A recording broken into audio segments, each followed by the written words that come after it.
Hi everybody. When we last left off, we were dimpling all of the ribs in place. And then I decided to leave. And I left the camera running.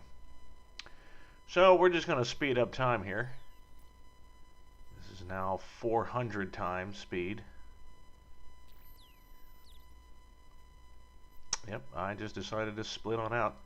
So next thing to do, everything is dimpled up. Now you start riveting at the very top and bottom rivets. And when you think about that, if you look at it in the cradle, you think, oh, well, do they mean near the, tail? I mean near the nose and the area where it connects to the main spar? No.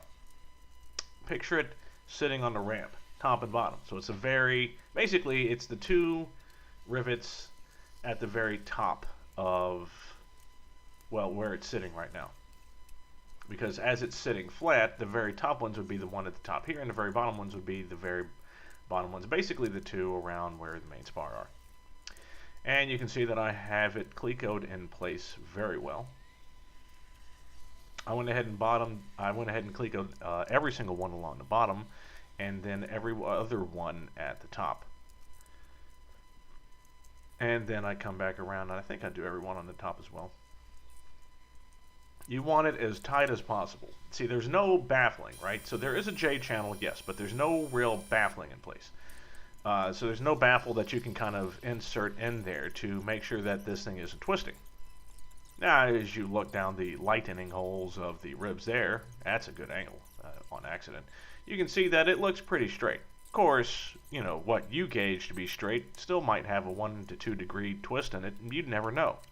I mean, 1 degree, it's not that much.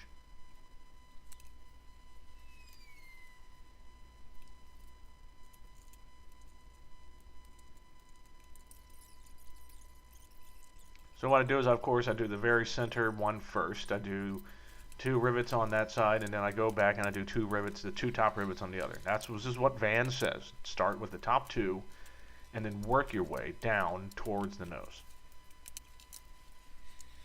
And that's exactly what I'm doing right here.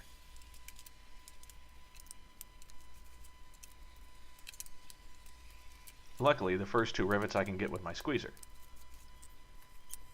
Everything else is going to have to be riveted in by hand. Most of it some of it I won't be able to do myself. I'm going to have my friend Ted come out, and he's going to help me. He's getting really good with rivet gun, which is nice. It's always nice to have friends with skills.